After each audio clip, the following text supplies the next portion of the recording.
O profeta menor é porque o livro é pequeno. E o profeta maior é porque o livro que ele escreveu é grande. Então, ambos são profetas do Senhor. 4:12 que diz: portanto, assim te farei, ó Israel. E porque isto te farei, prepara-te, ó Israel, para te encontrares com o teu Deus. Amém. Rogo as vossas orações para que o Espírito Santo do Senhor continue a falar para conosco nesta noite.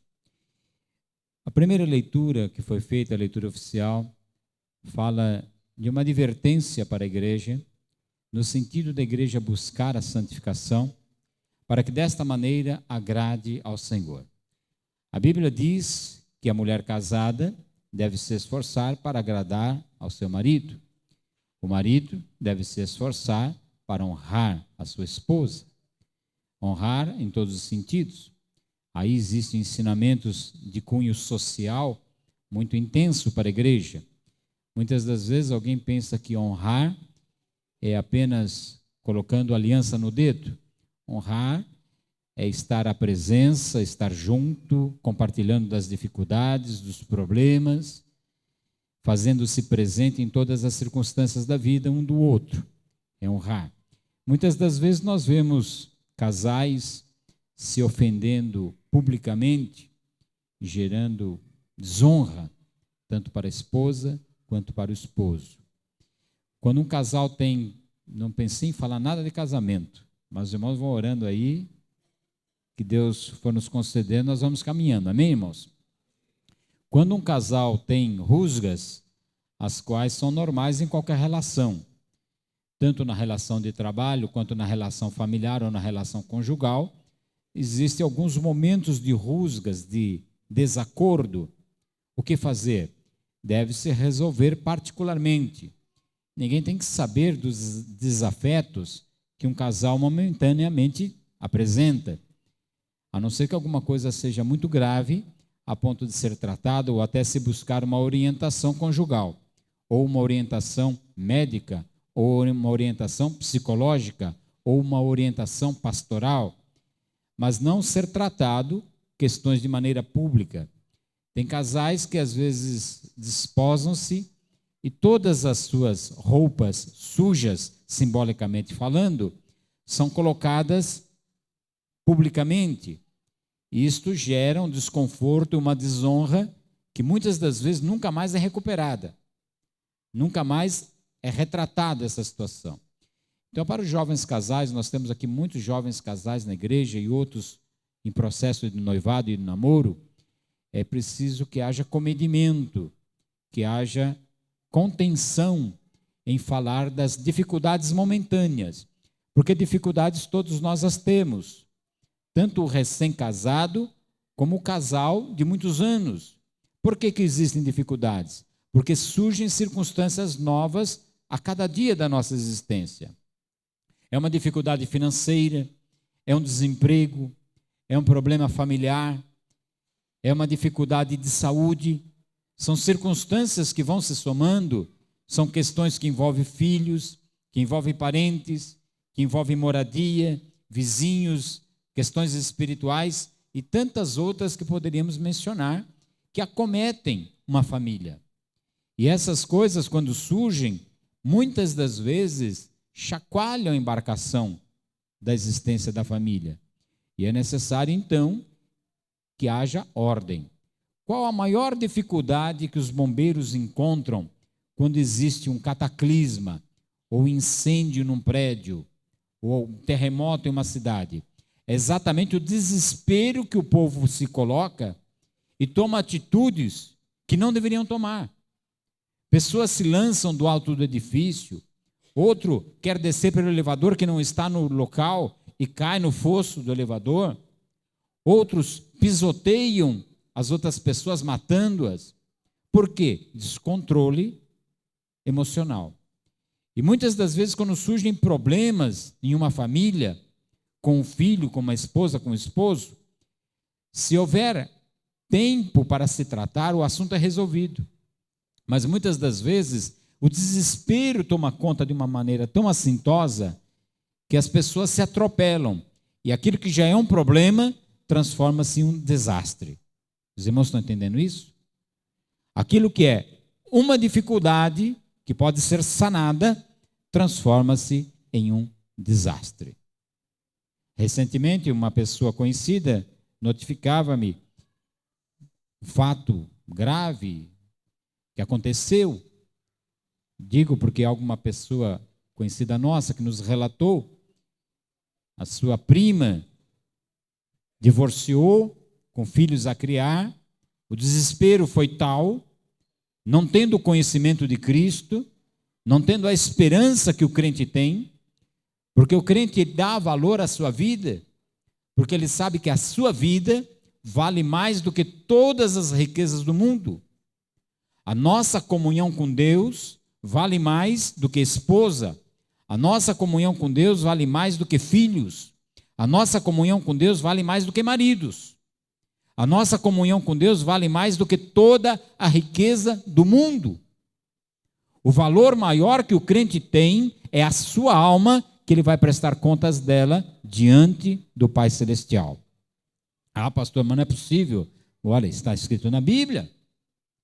Se o teu marido consentir que você sirva ao Senhor, coabita com ele. Agora, se o teu marido não consentir que tu sirva a Deus, melhor é estar só e entrar no reino celestial do que estar debaixo de julgo e ir para a perdição. Está escrito na Bíblia. É duro, é duro. Ah, pastor, o senhor está incentivando o divórcio? Não, não estou incentivando o divórcio, porque também Jesus disse para não vos separardes, a não ser por causa do adultério. No mais, a esposa deve conviver com o esposo e o esposo com a esposa. Agora, não estamos mais em época de o marido acorrentar a esposa no pé da mesa ou da cama e dizer, você não vai servir a Cristo. Porque quem está em Cristo está em liberdade, diz a palavra do Senhor. Então, ninguém pode pôr jugo. Nós vemos que na igreja primitiva, muitos foram levados até a morte. Morreram, mas não negaram a Jesus. E na Bíblia o apóstolo nos menciona, vós reclamais que sofreis, mas ainda não sofreis até o derramamento do vosso sangue. E ainda que venhais a sofrer até o derramamento do vosso sangue, não deixai a fé, como alguns têm feito. A maior vitória do crente é morrer esperando a Jesus Cristo, Senhor. Por isso que a Bíblia diz assim, o que nos separará do amor de Cristo? A fome, a espada, a nudez, a perseguição, calúnia, o que for, largura, profundidade, nada deve nos separar do amor de Cristo. O maior valor que temos é a nossa alma. Esta senhora, conforme eu relatava, tendo entrado em desespero, porque o marido a abandona, com filhos pequenos a criar, toma veneno. Quando toma veneno, se arrepende, mas já é tarde. 2 paradas cardíacas, ela declara o seu arrependimento, mas morre sem salvação. Nenhum desespero deve assolar a nossa existência, a ponto de fazermos coisa alguma da qual venhamos a nos arrepender, principalmente diante do Senhor. Podemos perder bens, como Jó perdeu tudo. Jó perdeu seus bens, perdeu seus filhos, perdeu seu gado, perdeu seus amigos, a sua esposa o repudiou, porque é assim, irmãos. Quando tudo vai bem, os amigos são muitos, os parentes são próximos, a esposa ou o esposo é querido, mas quando as coisas se complicam, nem sempre todos estão ao nosso lado. A Bíblia diz que o hálito de Jó tornou-se desprezível para com sua esposa. Então há momentos na vida do homem e da mulher que as circunstâncias se transformam tão negativamente que a pessoa é repudiada, desprezada. Quando a pessoa está com muito dinheiro, com perfumes importados, é querido, é cheiroso, vem cá benzinho, etc. Quando está cheirando cebola, graxa, coisas que o valha, sai para lá fedido, né? Sai para lá fedido. Não serve. Mas nós devemos saber que todas essas coisas passam, mas o Senhor Jesus permanece eternamente. Glória a Deus. Então, irmãos, independente da nossa roupagem, independente do nosso cheiro exterior, o cheiro de Cristo deve estar na nossa existência. Porque com este cheiro nós vamos encontrar com o Senhor. Estou dizendo isso para que os irmãos tenham muito claramente que o bem maior que nós possuímos é o nosso nome escrito no livro da vida que estás no céu. Todos os outros bens podem nos ser tomados, todos. Hoje estamos aqui, a nossa saúde pode ser acometida de um instante para o outro e não termos mais saúde. A nossa vida pode ser arrancada por uma bala perdida, por um acidente. As nossas vestes podem nos ser arrancadas. Os nossos bens, os nossos filhos, todas as nossas dádivas. Mas se morrermos em Cristo Jesus, a nossa alma está escondida no Senhor nosso Deus. Então, irmãos, lutemos por tudo, lutemos, trabalhemos, esforcemos-nos em fazer a obra do Senhor. É honroso ganharmos almas para Cristo. A Bíblia diz que aquele que almeja o episcopado, boa coisa almeja.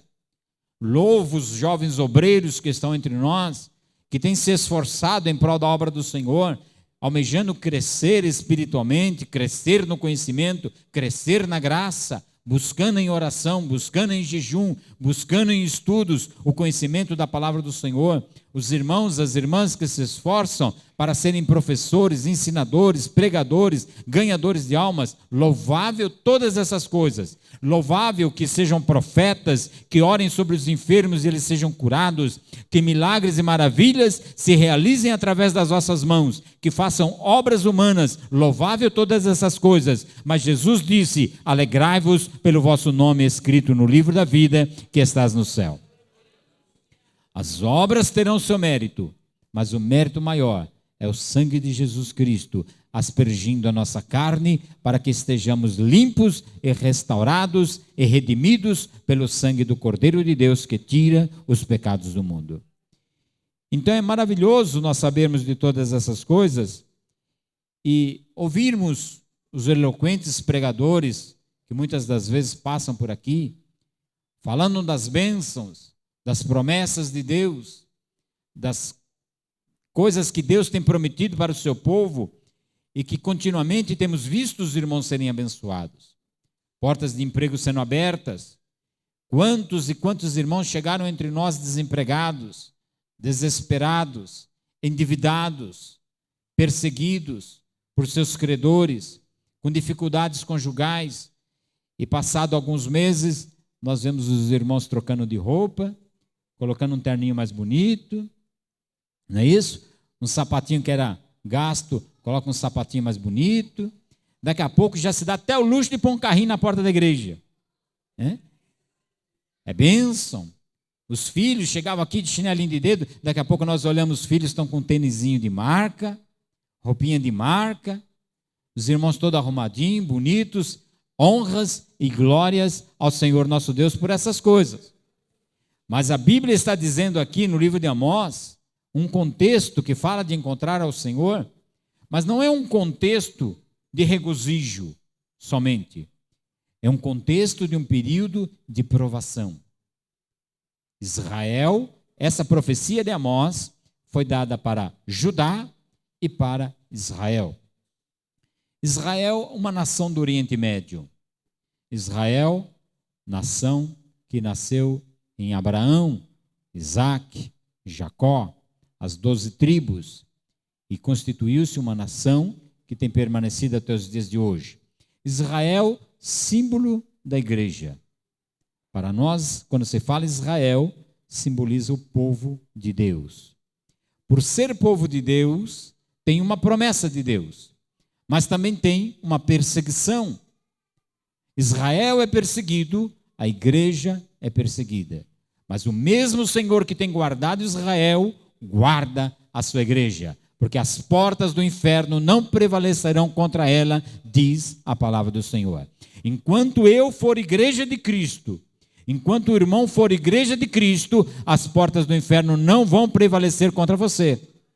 Agora, se formos apenas igreja denominacional, não igreja de Cristo, mas igreja religião, o compromisso não vale para ela. Muitas pessoas não conseguem entender esta diferença. Igreja de Cristo não é placa, não é organização humana, não é nação humana, mas é nação espiritual. É povo espiritual. É povo que preserva a comunhão com o Senhor seu Deus. Aqui Israel está sendo duramente repreendido pelo profeta Amós, porque Israel está em desobediência. E aqui a palavra diz para nós também nesta noite: portanto, assim te farei. Ali o Senhor falava que ia encontrar com Israel. E segundo as obras que ele fizesse, condenação ou bênção, cobrança ou prosperidade. Porque a Bíblia diz que na medida do que fizermos, seremos julgados. Então esta palavra é viva para nós hoje. Não adianta, irmãos, pregarmos que a bênção é para todos, que a salvação é para todos. A Bíblia diz que a salvação é para todo o que crê. Quem crê, verá a glória de Deus. Quem crê e buscar ao Senhor, verá a glória de Deus. Então, por isso que o texto aqui é muito claro. Prepara-te, ó Israel, para te encontrares com o teu Deus. Igreja amada, nós precisamos nos preparar. Pode passar um dia, pode passar uma semana, um mês, um ano, 50 anos. Uma coisa única, nós temos cabal certeza, que um dia, todos nós que aqui estamos, vamos nos encontrar com o Senhor. É uma única certeza concreta que o ser humano tem. Não estou nem falando o cristão, o ser humano. A profecia que te falaram de um carro novo, se foi Deus que falou, vai se cumprir. Se não foi Deus que falou, não vai se cumprir. A profecia de uma casa nova, se foi Deus que falou, vai se cumprir. Se não foi Deus que falou, não vai se cumprir. Então as profecias podem até cumprir-se ou não cumprir-se, conforme a profecia de onde veio e conforme a nossa posição diante do Senhor. Mas uma coisa eu te digo, todos nós saímos do pó e ao pó voltaremos. Todos. Todos. Mais cedo ou mais tarde, todos ao pó voltaremos. E a ordem de Deus é: prepara-te, ó Israel, para encontrares com teu Deus. Esta preparação deve ser contínua. Esta preparação deve ser buscada. Esta preparação deve ser almejada. Esta preparação deve ser perseguida. Porque a Bíblia diz que o céu é tomado à força. Tem pessoas que não querem fazer força para nada. Tem pessoas que não querem fazer força para serem batizados com o Espírito Santo. Não querem fazer força para ter comunhão com Deus. Não querem fazer força para agradar a Deus. Mas nós devemos fazer força em todas as questões espirituais para que a bênção do Senhor recaia sobre nós. Quantas experiências eu tenho, irmãos, que às vezes nós estamos aqui no culto e o culto vai transcorrendo e tem dias que o céu é aberto. Tem dias, como diz o escritor, o céu é como bronze, pesado, fechado, e parece que o louvor não sobe. A igreja canta e parece que o louvor não passa do teto e a glória não desce. Porque quando o louvor sobe ao coração de Deus, a glória de Deus desce na igreja. Quando os glórias, aleluia, sobem, a glória de Deus desce. Mas tem dia que parece que o céu é de bronze. Mas nós vemos que alguns irmãos ficam ali, como na expressão figurativa que nós falamos, agarra-se ao anjo, como fez Jacó. Quantas vezes eu já me coloquei nessa posição: Senhor, não permito que nós saiamos daqui sem que a tua bênção seja manifesta na igreja. E ficamos intercedendo, clamando, suplicando. Daqui a pouco uma centelha corre na igreja e o povo recebe a visitação do Espírito Santo de Deus. Nós não podemos nos conformar, amados irmãos, com frieza espiritual. Nós não podemos concordar em dobrar os joelhos e passarmos meia hora de oração e a glória de Deus não se descer sobre nós. Tem muitos crentes que não oram porque dizem assim: é tão difícil orar, eu oro e parece que Deus não me ouve, eu oro e Deus não me responde, e desanima de orar. Não, meu irmão, quando você dobrar o joelho, faça como Davi falou: prostro-me diante ao Senhor, não vou subir ao meu leito, não vou dar descanso aos meus olhos, enquanto a glória de Deus não estiver sobre mim. O crente tem que ter essa determinação: eu vou para a casa do Senhor e nesta noite ouvirei a voz de Deus falar ao meu coração. Buscar ao Senhor, a Bíblia diz: buscai ao Senhor enquanto se pode achar. Tem que procurar. Tem noites que nós temos que procurar. Jesus, tu não falou ainda no hino, não escutei, na palavra não escutei. Busca, busca, busca, porque aquele que busca, encontra. Aquele que bate, se lhe abre. Aquele que pede, recebe. Nós não podemos, amados irmãos, nos acomodarmos. Tem gente que se acomoda. Senta lá no restaurante, não tem pressa. Quando o garçom vier, ele faz o pedido. Se atrasar, está comendo lá o couvert. Couvert. Os irmãos estão com fome, no jantar ainda, também não. Vai pensar no couvert. Vai comer no couvert, não tem pressa. Mas nós estamos aqui para comer o maná vivo que vem do céu para as nossas vidas. Tem muitos lugares, irmãos, que passa um dia, não vem comida para a igreja. Passa outro culto, não vem comida para a igreja. Passa um mês, não vem comida para a igreja. Passa um ano e não vem comida para a igreja. E uma família que não come, vai emagrecendo, emagrecendo, fica anêmica, apática, doente e morre. Mas nós queremos comida espiritual, alimento espiritual, água limpa e fresca para saciar a nossa sede. Não queremos água pintada, água colorida, água que parece ser gostosa, mas não é, não mata a sede. Fica barrigudo aí, mas barrigudo de coisas que não alimentam. Está cheio de crente barrigudo, com verme na barriga. Bebe aquelas águas estragadas, fica com aquela barriga grande, mas não tem saúde. É melhor você um pouquinho mais magro, meu irmão, esbelto, ágil, servindo ao Senhor, mas cheio de saúde espiritual. Glória a Deus. Tem gente que olha para o alimento e fala: esse alimento não tem cor. Não tem cor, mas também não tem veneno. Pode não ser bonito aos olhos, mas não tem veneno, é alimento para alimentar a tua alma. O profeta estava ali no deserto: quero morrer, quero morrer. O anjo chegou lá: acorda aí, ó. Tem pão aqui, tem água, come. Comeu, dormiu de novo, come mais. Comeu mais pão e água e caminhou 40 dias com aquele alimento espiritual que ele recebeu. Meu irmão, quando o anjo te traz comida, come tudo. Come tudo, raspa o prato. Você não sabe quando você vai comer de novo. Graças a Deus que por aqui nós temos comido até fartar. E a Bíblia diz que o homem farto pisa favos de mel. Muitas das vezes eu olho nos irmãos, às vezes os irmãos estão, olha, está saindo comida até pelas orelhas, viu, irmão? Come na segunda, come na terça, come na quinta, come no sábado, come no domingo, come na escola dominical. Estão até enfastiados. Mas tem lugar por aí, irmãos, que uma torradinha com nada em cima, o povo está lambendo os dedos.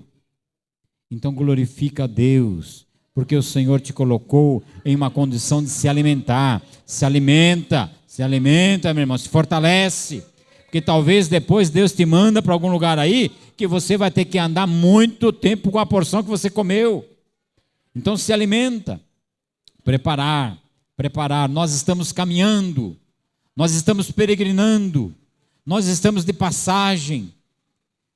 O Senhor olha para mim, olha para nós e espera que nós nos esforcemos, irmãos. Não digo esforçar só nas coisas que são visíveis aos homens. Isso é o mínimo. Mas esforçar para termos a comunhão com o Espírito Santo de Deus. Faz tempo que não ouço testemunho de crentes batizados com o Espírito Santo. E isto me preocupa. O que nós estamos fazendo aqui? Nós estamos aqui para ensinar o povo a aceitar a Jesus, receber o perdão do pecado e serem batizados com o Espírito Santo e preparar para ir morar no reino celestial. Se as almas estão aceitando Jesus, não estão sendo batizadas com o Espírito Santo, nós estamos fazendo uma obra incompleta. Não, irmãos, vamos despertar, vamos orar, vamos pedir, Jesus batiza, manda fogo na cabeça desses irmãos.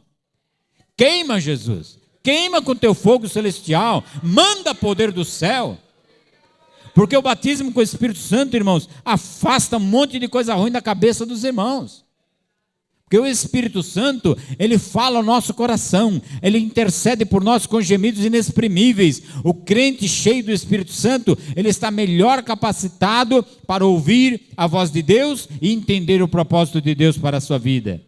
Não é salvação. Tem gente que prega por aí que batismo com o Espírito Santo é salvação. Não, isso é heresia, isso é engano. Isso não está escrito na Bíblia. Pelo contrário, Jesus até diz o contrário, que muitos naquele dia vão falar assim: mas Senhor, em teu nome expulsamos demônios, em teu nome falamos novas línguas, em teu nome profetizamos, e o Senhor falará para eles: apartai-vos de mim, porque não vos conheço. Então, batismo com o Espírito Santo não é salvação, mas batismo com o Espírito Santo é revestimento de Deus, para servir melhor ao Senhor, para estar capacitado melhor em fazer a obra do Senhor. Como se recebe? Pedindo, crendo, buscando, desejando, aceitando no seu coração, para que seja revestido com esse poder que emana do alto céu. Se você já recebeu, e não tem usado esse dom de línguas, esse dom de cântico espiritual, esse dom de visão, esse dom de revelação, ore mais, meu irmão. Mantenha a chama acesa. Mantenha o fogo aceso. Mantenha aquecido o teu coração, para que o Espírito de Deus não se extingua. A Bíblia diz assim: não extinguais o Espírito Santo que habita em vós. Se o Espírito Santo parar de operar na igreja, irmãos, isso aqui vira uma geladeira espiritual. Não há mais alegria, não há quase mais salvação de almas, não há curas, não há milagres. Muitas vezes alguém pensa que milagres, irmãos, vêm assim de graça. A igreja tem que orar, a igreja tem que pedir. Quando a igreja se coloca em prontidão, ou unida, ou cada um no seu lar, pedindo: Senhor, cura, Senhor, realiza milagres, Deus começa a realizar milagres. Se a igreja começar a orar: Senhor, expulsa os demônios, todos os cultos vão começar a cair pessoas endemoniadas na igreja. Agora, se a igreja não orar para o Senhor libertar, se a igreja não orar para o Senhor salvar, se a igreja não orar para o Senhor curar, as coisas vão continuar como estão. Mas nesta noite, irmãos, que eu e você possamos nos preparar para encontrar com o Senhor. A Bíblia diz: ninguém se apresente diante do Senhor com as suas mãos vazias. Enche as suas mãos, se esforça, faz um pouquinho. Busca, não peça só para você. Nós estamos vivendo uma época, irmãos, que muitos pregadores estão incitando o povo a pedir só para si. É uma palavra egoísta. São pregações que dizem assim: meu irmão, você tem que ter carro zero, Meu irmão, você tem que ter casa de 2 andares. Meu irmão, você tem que ter isso, tem que ter aquilo. Só você. Só você. Aí o crente começa a escutar 1 dia, 2 dias, todos os cultos, esse tipo de pregação, e ele só pensa nele. Quando a Bíblia manda, buscai primeiramente do outro. Desejai primeiramente a bênção para os outros. Buscai o reino dos céus e a sua justiça, e as demais coisas vos serão acrescentadas. Ora, mas então, a pessoa buscar primeiramente para si, está desobedecendo a palavra do Senhor. Parecem coisas simples, irmãos, mas são fundamentos da Bíblia. Nós estamos vivendo épocas que muitos crentes estão se transformando em pessoas egoístas. Desde que ele esteja atendido no seu clamor e na sua necessidade, ele não se preocupa com o que acontece com a irmandade. Ele não se preocupa se os irmãos estão desempregados. Ele não se preocupa se os irmãos estão enfermos. Ele não se preocupa se os irmãos estão em lutas, desde que ele receba todas as bênçãos pleiteadas diante do Senhor. Não é isso que a Bíblia nos manda fazer. Importe-se com seu irmão. Olhe lá a parábola que Jesus falou a respeito do bom samaritano. Quem serviu a Deus? Aquele que correu pelo caminho apressado? Aquele que passou de largo? Ou aquele estrangeiro que parou e ajudou o seu irmão? Um desconhecido. Gastou com ele, gastou tempo com ele. Andou a pé para colocar aquele viajante que tinha sido assaltado sobre a sua cavalgadura e o deixou na estalagem. Deu dinheiro. Esse dinheiro significa gasto espiritual. Gastou tempo, oração, jejum, palavras. Este foi honrado por Jesus. Igreja querida, que o Senhor olhe para nós e se agrade da nossa conduta. A coisa mais gostosa é quando nós estamos em um culto e nós sentimos que Deus está contente com o povo. Quando Deus está contente com uma igreja, irmãos, a igreja se ajunta, a glória de Deus já é derramada. Os milagres vão acontecendo sucessivamente. Os testemunhos vão saindo um após o outro. Deus deu vitória para um, Deus deu vitória para outro, Deus deu vitória para outro.